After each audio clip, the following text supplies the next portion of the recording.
Greetings, ladies and gentlemen, dear listeners. This is Comeza Radio Africa, the voice of Comeza. The mind, the journey, the destiny. We apply our mind to the journey that takes us to our destiny. That is our philosophy. It's about a plugged and active mind, sharing mind, futuristic mind, and inquiring mind. The journey is about enthusiastically promoting our ideas, giving as we learn, retaining and investing our learnings, and searching for new opportunities. The destiny is signified by productivity and profitability, social responsibility and caring for each other, growth and sustainability, and of course renewal and survival. Our philosophy is inspired by the following quote from Mahatma Gandhi, which contains the drivers of our behaviors. I quote, "Your beliefs become your thoughts become your weights become your actions become your habits become your values become your destiny." Quote close. We inform and entertain. We develop and educate. We empower and support. We associate and network. That is the idea. We are a business, entrepreneurship, and professional management services 24/7 internet streaming radio station. We broadcast music and talk shows across the world. Our objective is to use the African storytelling and the Lekgotla conversation methodology in offering career coaching, education and learning guidance, continuous professional development, enterprise and entrepreneurship development, and connecting supply to demand. Our talk shows aim to affirm and support business professionals and entrepreneurs in their personal and professional journey of bringing difference to the world. These are talk shows that recognize excellence and greatness. Professionals, academics, and entrepreneurs are invited as a recognition of the great contribution they are making to humanity. We have a network of associates, members, and stakeholders who know our quality standards and therefore make recommendations to our production team. The conversations become the lifelong account of our guests' work since they are recorded on Spreaker Studio, distributed via Comeza Podcast, Spreaker Podcast, Apple Podcast, Google Podcast, Spotify, iHeartRadio, Castbox, Deezer, Podcast Addict, Podchaser, YouTube, Facebook, Twitter, and many more other platforms to be added. We are building a solid ecosystem of professionals and entrepreneurs and academics committed to the empowerment of others, collaboration across sectors, sharing of insights and knowledge, building a base for succession and inheritance, and safeguarding the legacies for generations after us. We inherited these legacies from our forefathers and mothers, not to waste them, but to pass them on to generations after us. That is our duty and responsibility. The same principles that govern our organization are the principles that govern our Comeza Radio Africa, and they are win-win approach, holistic mindset, competency development, demanding accountability, ethical inclusive practice, and progressive transformation.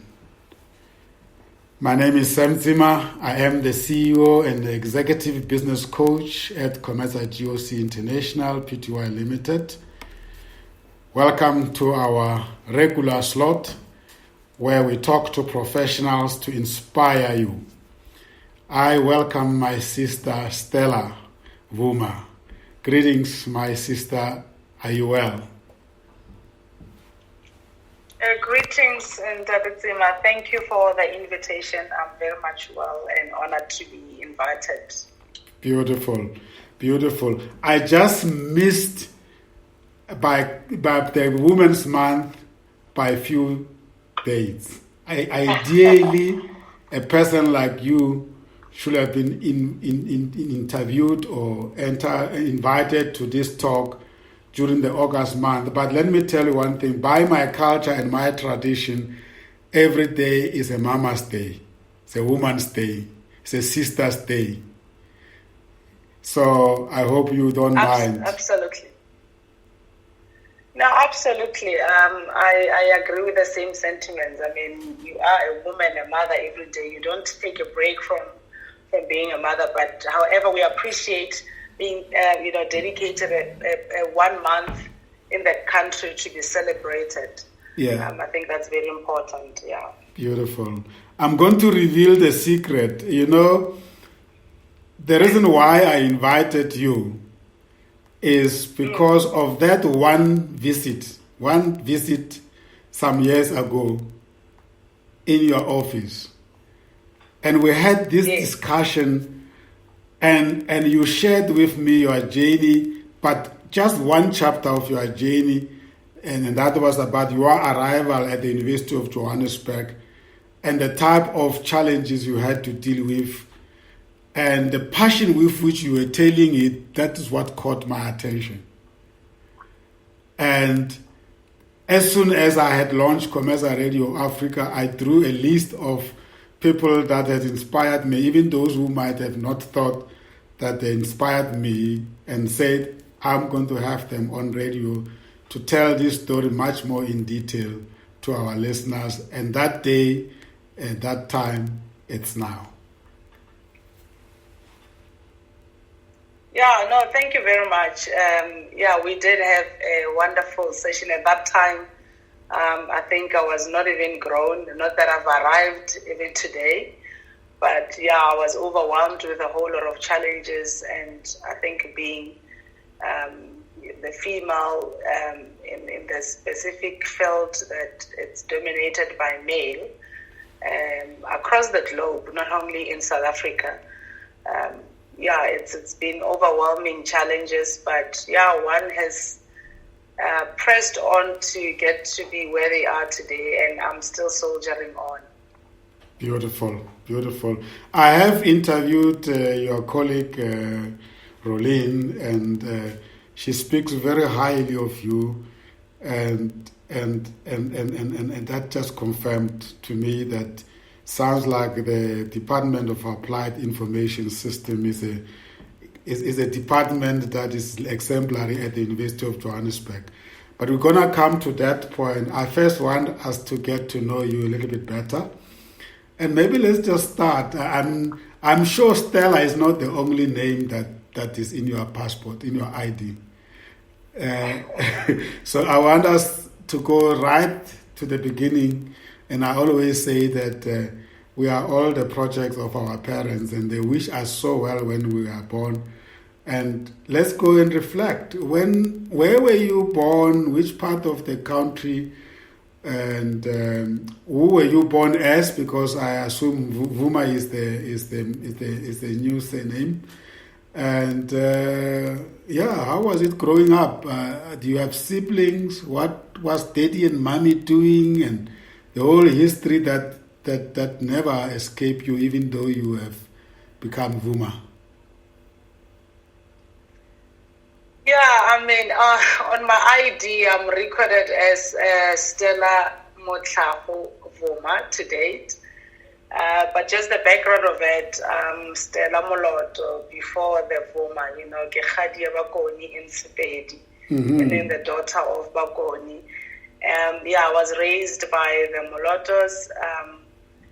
I grew up in Limpopo province, the poorest. It can only be Muleti village. Yeah?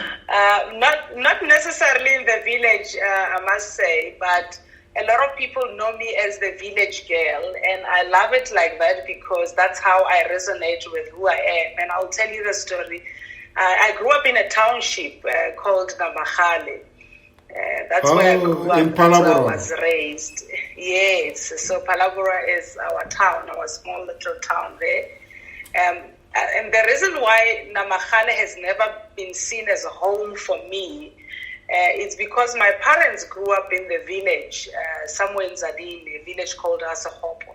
And both of them grew up there. And they went to Palabora because my dad was employed in the mine, and Palabora Mining Company. So, they've always made it clear to us that Palabora or Namahale, we came because of laboring there, because of a job, or, my dad had to earn a means for us. So even when, we had a house that was built, and it's still difficult for me to see that house as a home, that they made sure that every holiday, every activity that has to take place, be it a wedding or a graduation party or a birthday party, was celebrated in the village, in Rasokgopo, because that was home for us. Yes. So today I reside in Johannesburg, and if you were to ask me if I have plans to travel to Palabora, I will tell you that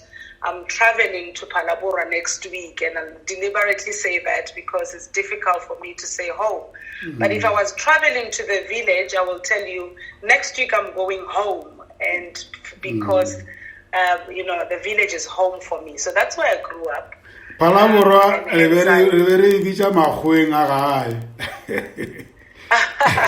and when they praise it, in our language,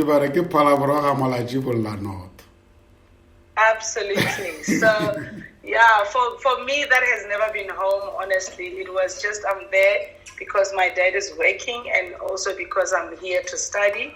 But if I want to go home, then we had to go to the village. So, that's... So now the Molotos, but Molotos, they are most of them in Gomoleju.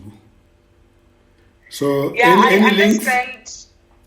Yes, I understand that originally we were in Moleji. That's where they come from. But my grandfather, who I'm told fought the First World War and the Second World War, had to move because he was that bold, to go and just build a family in this new village. And I think they moved from one village to the other. They first were in Adikhali, and then moved to Rasokgopo. So there are links with Moleji. And in the house, do you have, in the family, you have siblings, brothers, sisters? Yes, I grew up in a big family. I was raised by a preacher. Even though my dad worked in the mine, he's most popularly known as an evangelist or a reverend. I'm a pastor's kid. The new generation will say I'm a PK. I was raised by a pastor. I come from a family of 8, powerful, good siblings, loving, supporting family.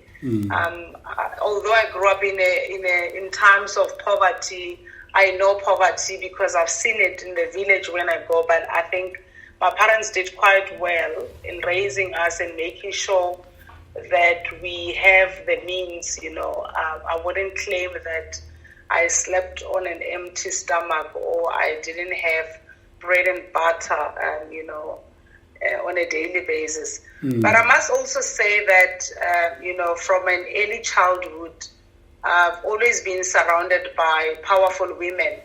And one of those is my mother. Even though my mom didn't go to school, she didn't get the best education given the times where she comes from and the historical background of our country. She couldn't even read English. She speaks Spanish, she reads Spanish, thank God. But, my mother she never had the privilege of formal education. But her wisdom always intrigued me, and because I watched how she led our family and community, I noticed how her compassion and attitude and humility, how she embodied all of that. Even when women were not allowed to be leaders, I think she led in her own right. And she taught me a lot of things that, of course, I'm seen as a daddy's girl. I love my dad. I love both of them. But people always get surprised when I tell them that I've learned the power of being who I am from my very own mother, who didn't have the privilege to go to school. I've learned the power of a good character, discipline, and serving others. I think I have observed her ability to plan and lead this big family of 8 children and also other extended families in her own way. Mm. So, yeah, I think that's where I drew my strength if I have to look at. Mm. All of us can relate to the very early knowledge that was imparted on us by either our parents or our villagers. And I don't know whether we are failing ourselves by not sort of like capturing that as part of education, because it is not the type of knowledge that you will learn at school. It's just, they just learn communally from each other how, when you become a young mother or a young parent, you go about the parenting. But what is quite fascinating is the mentorship that the grannies will play. And they always say that the first child is the child that the parents learn how to parent. But in reality, the mentorship that they get from the village and from other villagers and from the grannies is incredible. And where does it feature in our education? I know everybody now wants to send their children to kindergarten. I'm not sure whether we are not making another mistake by throwing away this African way of bringing the children as villagers. What is your view on that? I mean, I definitely believe that education starts at home. I also know that the power of education, in education and in the bricks and mortar institutions, whether be it from kindergarten or primary schools or high schools or universities, they do play a bigger role. But I think, the student that I receive in the university is a student that was raised by the village, by the community. And I think that plays a huge role in terms of the character of a person. The discipline that you get from home, or I call it the family's culture or structure, builds the type of being that you are, because I always recognize the need for aligning my own character by following the values and the principles that I was raised by. Even today, I still will draw my attention to say my family would not approve of such, or my community will actually be shocked if Stella Moloto is doing this, and I think that plays a huge role. Mm. And then tell me, what sort of tasks or activities or duties did you grow up doing mostly in your village, in your house, that shaped you into who you are today? So I did a whole lot of things in my house. I grew up knowing that the man is the head and the woman is the neck, and without the neck, the man will not move. So that's how powerful my mom would explain it, to say, yes, this is your dad, he goes to work, he does this, but look at all these other activities that happens in the house, where she carried them very well. I think from raising 8 kids who are almost 1 year apart, many of us, it was quite amazing. There was order in the house, there was discipline. Grow up knowing you have to do your dishes.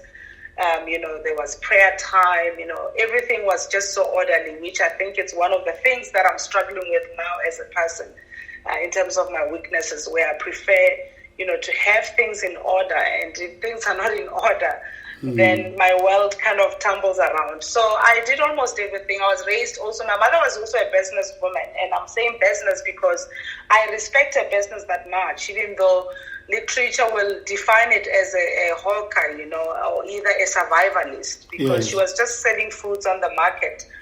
But I think, how she manages her finances always blew me, She seemed to be the one who had money to even loan the most educated people in the community.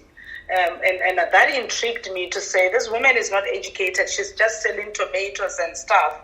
But you have teachers, you have principals who come to our house to loan money from her, And I think that is one of the things that I've learned from her. She was very organized. She had no technology, but she knew how to manage her finances. And she taught me from that early age, that discipline of financial skills and ability. I sold at my break times at schools. I would carry a dish and move one house to the other, believe me, to sell a mini meal. And that's how I earned pocket money. If there was a trip to school, I would work for it. So nothing came easy, even though we didn't suffer, but I worked for almost everything that I had from an early age. So it was just a normal childhood. However, we didn't see ourselves as different from other families. But yeah, that's what I did. And out of the 8 children, you are number? I'm the 6th one. The 6th one, and the only one who took about 6 years before I get a sibling. So maybe kind of a bit spoiled because almost everyone, because of the age gap between the other siblings before me being 1 year or even less than that, I took 6 years before my next younger sister came in. So almost thought I'm the last born at some point until somebody showed up. Wow, wonderful. And in those days, in fact, if you grew up in a family where there are no children, they will go and ask the aunties and uncles and then to loan them their children, because a house without people is not a house. So when you are blessed and all of you are healthy and doing well, I mean it grounds you. Even us I grew up with my grandparents, and at my grandparents' house there were always people. And that is the African way, growing together. And so what will you say your siblings taught you, especially those who came before you? Sure. I think I grew up with, I've learned love from my parents, and I think that was transferred beautifully to my siblings. I didn't have to go and read about love and support. I've always known that even when my sister got married, and came to Johannesburg, I didn't question her love and support. And when I came to Johannesburg, it was very straightforward to say I would go to my sister and still, feel part of her life and her family. So I think they've taught me, strong support system, because I think a lot of families still admire how my mom raised all 8 children. Not that we are perfect, we don't have disagreements, but in terms of us being glued together and having that discipline, to be siblings, to really account for one another. I think that's amazing. I've always taken advantage of that because I didn't grow up, experiencing rivalry among siblings, terrible rivalry. I never had that. And I think I've learned that my siblings, really, I give gratitude to my parents to raise us in that manner. And I assume that your primary school started also in is it in Namahale or is it in Palabro? Yes, now Palabra, it was a town that I would go to if we had to do shopping and dress up for it. I did all my schooling in Namahale. Which is a However, township, when I went, right?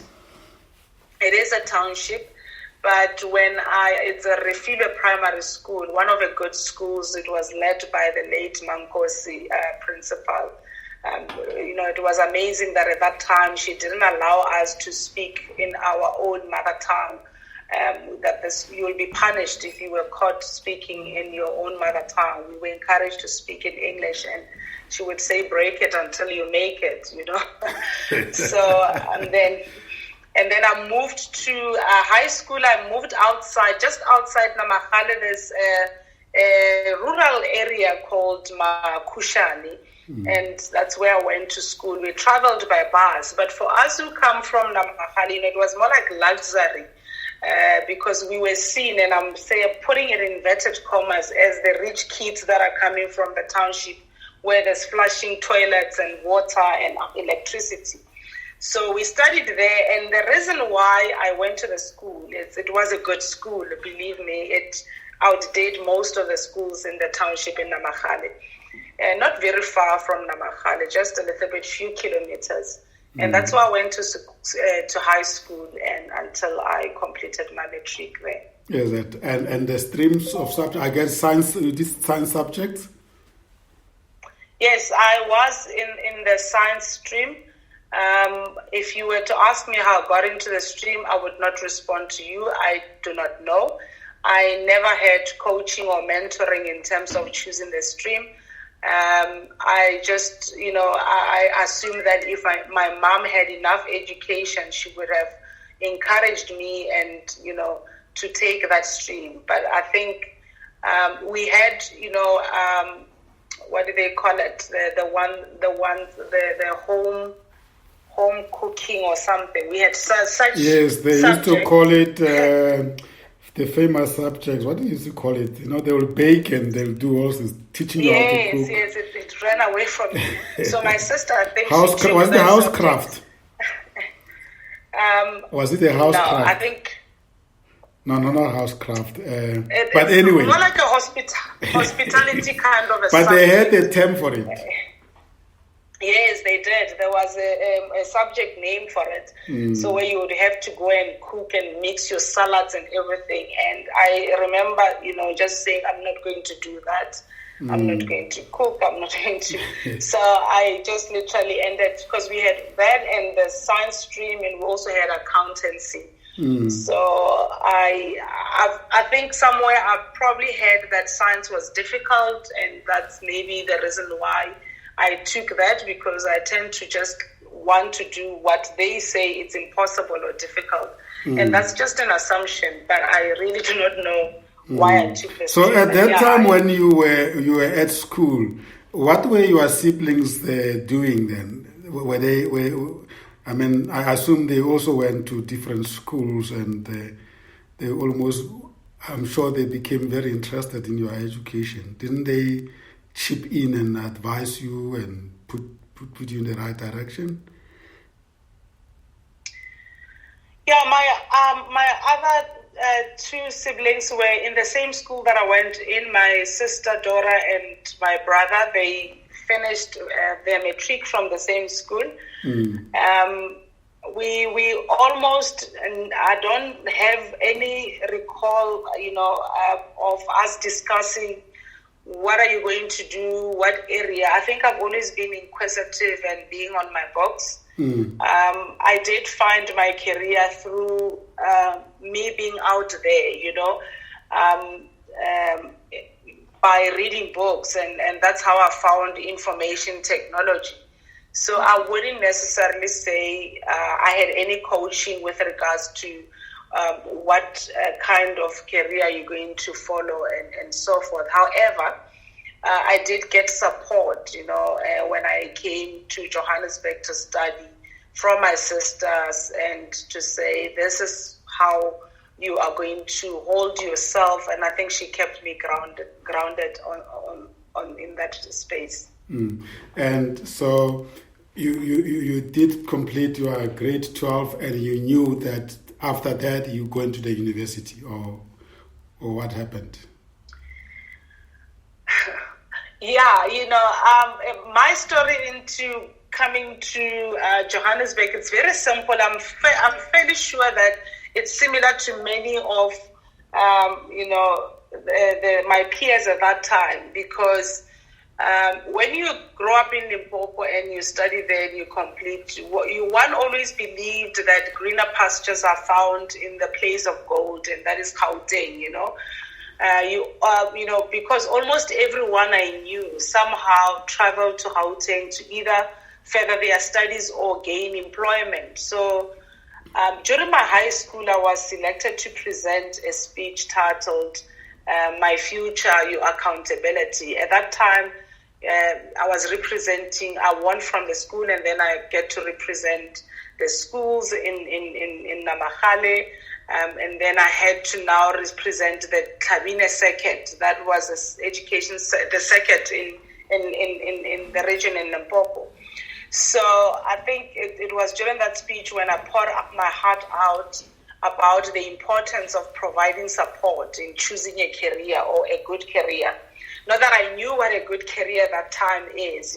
All I knew was I want to do something different. I did not want to be a mining engineer or a teacher, because those are things that I saw in my face, having grown up in one of the biggest copper mines. I've seen mine engineers, teachers, and nurses.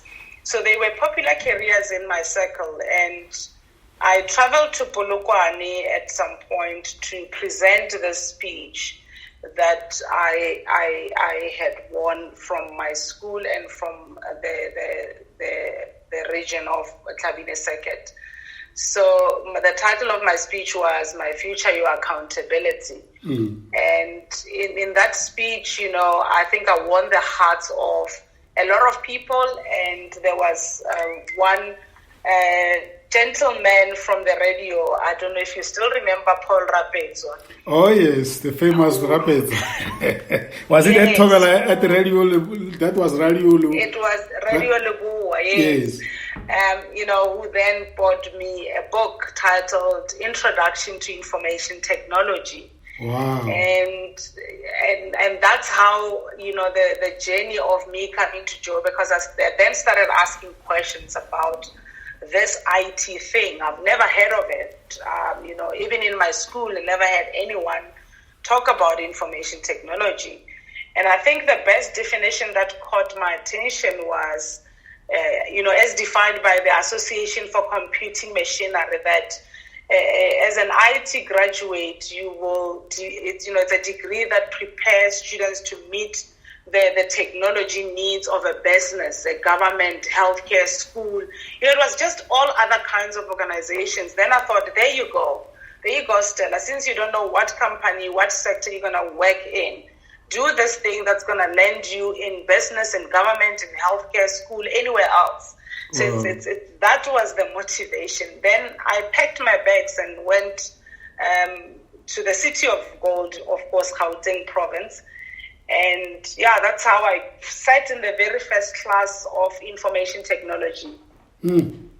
Wow. Have you ever given that therapist any feedback, or you never got to meet him again? I actually never got to meet him again. There's quite a whole lot of people that played a huge role that I am still trying to gather myself today and make contacts with them. And I don't know if he's still alive. I don't recall. My memory still tells me, did he pass on? Is he still alive? But he really played a good role, because I don't know if he knew at that time when he gave me that book. It was quite a new book, and I don't know if he still remembers. I'm sure somebody gave him, and he just thought, the way you are so good, I don't have any gift to give you, but let me give you this book, But I think the long story short is that, that's how I got into the sector, or into information technology studies. And that university was? At that time, it was Technikon Witwatersrand, and that in itself, it's also an interesting story because when I came in, I didn't qualify or fit into given the number that was required. I didn't get space, and I was very sad, and I thought, my goodness, I've applied. I always knew I wanted to study this IT thing that fits in all these other sectors. What am I going to do? And I got to study with a guy called Stella Bvuma. He opened an institution with the Cambridge University. And Eric gave me an opportunity to do a course, a BSc in IT at that time. And I studied there for a year, but my parents were not comfortable with Cambridge in South Africa. Yes, how do you write international, exams while you're sitting in South Africa? At that time, I thought, because my mom was very intelligent, she felt, no, I need a proper university that I know about. And that's how I was compelled to go back to Technikon Witwatersrand. But what I want to come to, Ntatasima, which I think is an interesting story to tell for your listeners to hear, is that I then was accepted at TWR at that time, which later became University of Johannesburg.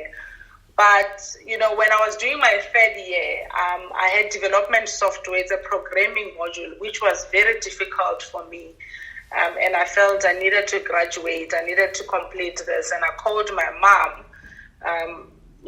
Believe me, I always phoned her if I needed anything, even though she was not as educated as my dad. Because she will always have the right answer. She said to me, what is the story? And then I said, I don't think I'm going to make it because this module is very difficult. I understand nothing of it.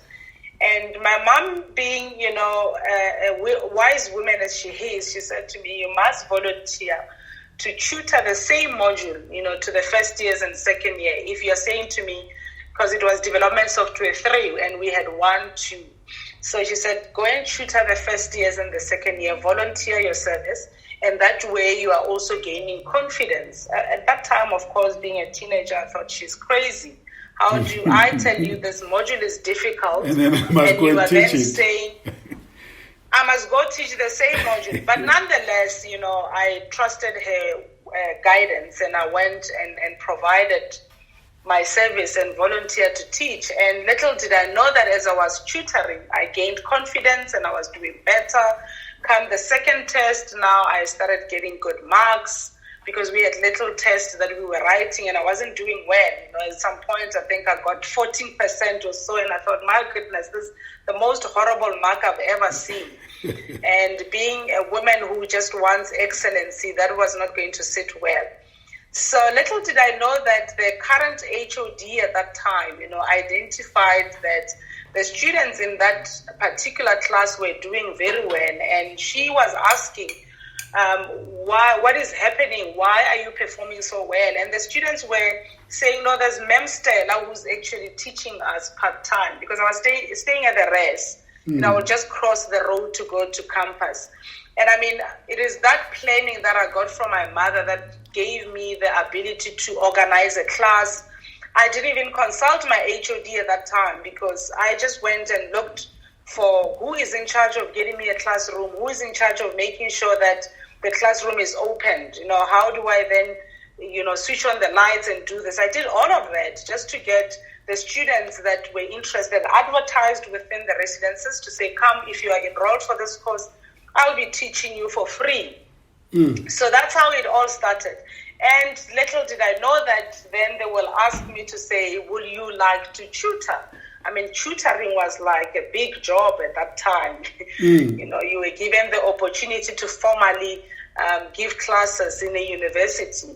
So, that's the same institution that I'm actually head of department today. So it started with volunteering my service. Wow. Yeah. Sure. And so the first degree, then you was not at Cambridge, it was at TWR. Yes, I've got my first qualification there. Of course, when I completed, because I was in my third year. Then I applied for my second qualification, and it was very easy because, remember, I was now offered tutoring position, and which was now formal, and that's how I started tutoring.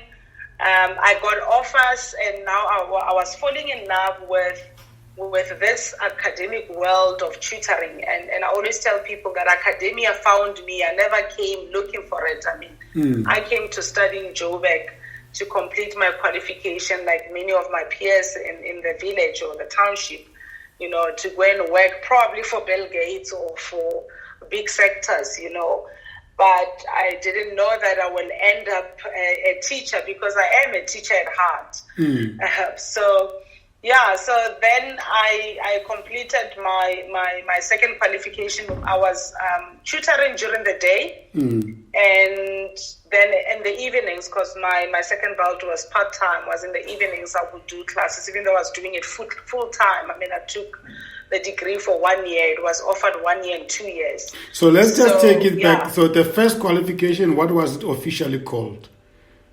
I got my diploma in information technology because the technicons were not offering your BScs or degrees. Yes. So my first qualification was my national diploma in information technology. Yes.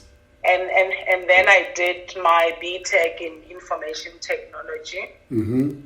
And then when I wanted to leave the university as a tutor, I got an offer. It's about 3 good offers in industry. At that time, I was convicted to say, what do I do? It's flexible. It's quite a good environment. I love what I'm doing. And I think that's when I started questioning my purpose in life. What is it that I want to do? And I think I was very blessed to have good mentors, people who brought clarity into my most confused time. And at that time, then I got a bursary to study for my master's in information technology.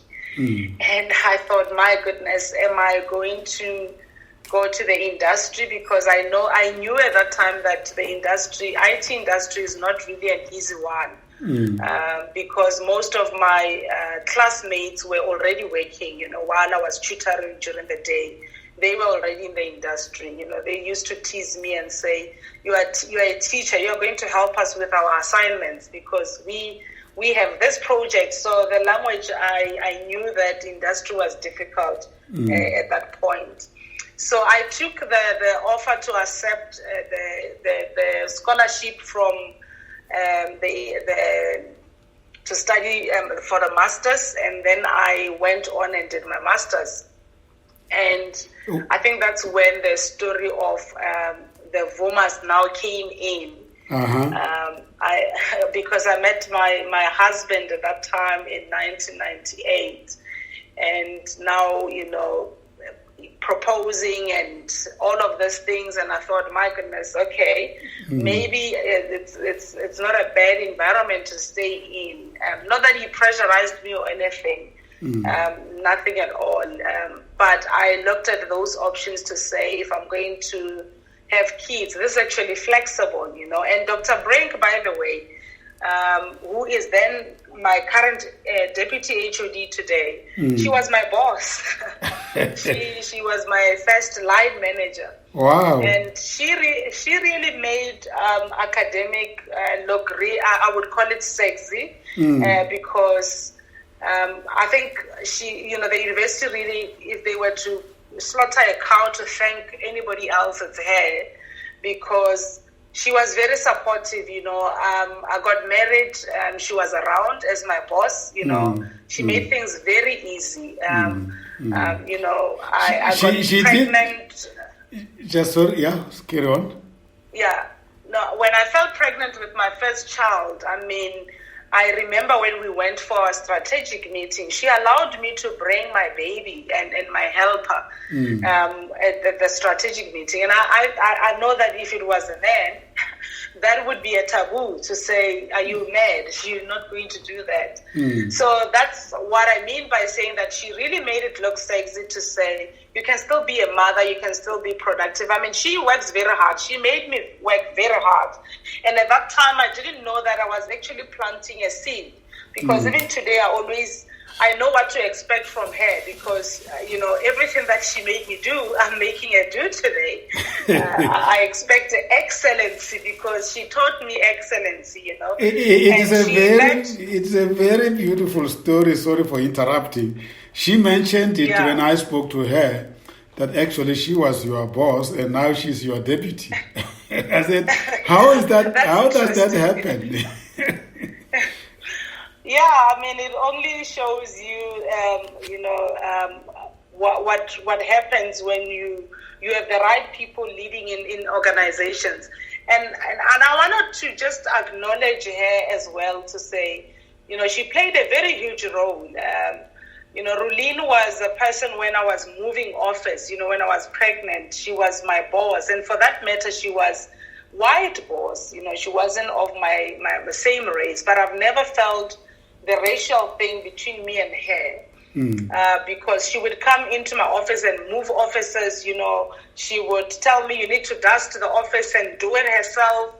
She led from behind and in front. And I think, for that reason, I really thought, academia it's really a good environment. You've got women, you've got this, because we were just a small unit managing end-user computing. And there was also Mrs. Barnard, who was also the right hand of Dr. Brink, that I worked closely with. And I think Mrs. Barnard trusted me so much that she gave me bigger responsibilities, because when other tutors came in, even though our titles and our appointment were the same, I was kind of given, you are the senior tutor, you have to mentor others and start showing leadership from that point. And I guess maybe that's where this leadership thing started growing and to be where I am today. And tell me, you got a scholarship to go and study Masters in Information Technology, right? Yes, the scholarship was specifically to study in that area and in knowledge management systems. So I had to pay attention on the knowledge management systems. Is it? And who provided that scholarship? I think it was ESCOM.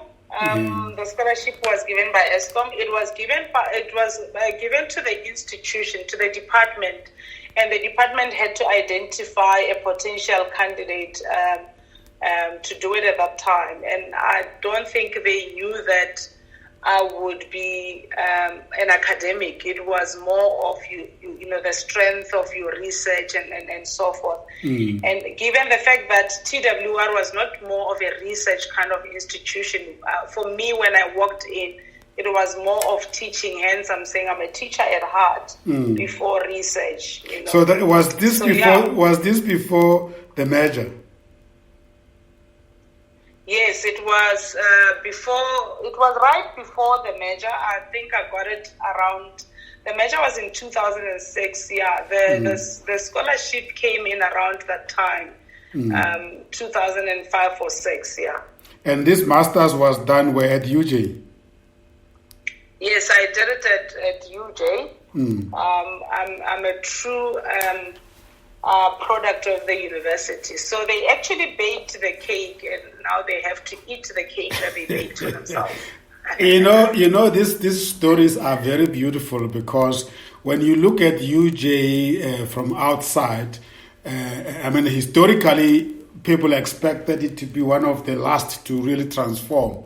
I know you had challenges because, unifying various institutions, Vista and TWR, and with Rao then, to make UJ, I don't think anybody who works in transformation will tell you that it's not easy. But when we look at it today, and we look at people yourself that studied there and are leading the organization, irrespective of what difficulties and pains you guys have gone through, because I've been very close to UJ for a while and I know exactly it wasn't as easy as people will think. But when you look at it now, it has been a good project. Absolutely. I mean, I think that talks about the type of institution that UJ is. I don't know of any other institutions that really, bake their own cake and then again want to eat them. That shows that they trust the quality of their ingredients. For me to be given the opportunity to lead the same department where you are a student, I mean, most of the lecturers that I had to lead actually taught me. You can imagine how that type of turnaround, tables turning in that way. It only takes an institution of integrity to do that, who knows and trust in their own timber, to say this is our own timber and we know that they will be able to do well. I think that's really powerful of the institution itself. And after your master's, what other programs did you then embark on? Sure, the list will be endless. It's quite a lot. I've done quite a lot of courses. I've always, being intrigued by many other courses. It's quite a lot to list them. I will not do justice if I do that. But just on the formal education, I then, enrolled for my PhD. Yes. At UJ. Which I completed at UJ, which I completed in the same institution. I completed it actually. And that's a PhD in the same area, information technology. Yes, I'm completely baptized in information technology, so that's the area where I come from. And what inventions have you come up with? Inventions in what sense? I'm inclined to think that information technology is about coming up with new innovations and new things that you create. Oh, yeah, I mean, I hear you. I mean, in information technology, of course, there's various disciplines. Our discipline or my discipline is more in information systems, and not necessarily in the building of engineered products, not building innovative products. So our focus is more of how do we use the technology to enable the business to contribute, positively to their objectives or to reach their objectives. So that's the other interesting thing between our discipline and computer science discipline. It varies from institution to institution, but we do our project day in third year, where you will build a project by looking at the stakeholder that you're provided. And that is something that we also do even today, where our students will take a socio-economic challenge, any challenge in the continent or so, and try to come up with an IT solution, if I may say, that will actually provide a competitive advantage or bring solutions into the society. So in terms of innovation, I would talk more of my discipline, the area that I focus on. I focus more on ICT adoption by small businesses, either in the townships or rural area. And that's what I advocate for, to say, how do we get the small businesses, to participate in this innovative world, in this 4IR that we are talking about. So, I think that's the discipline where I am. Let's hold it there. When we come back, I want us to go deeper there, but I still have some few outstanding things to ask, because I want us to complete this background, and it's exciting. This is where I wanted to end the first episode at, where now we have arrived at your base, which is a Department of Applied Information Systems. Is that right? Absolutely. We'll be back.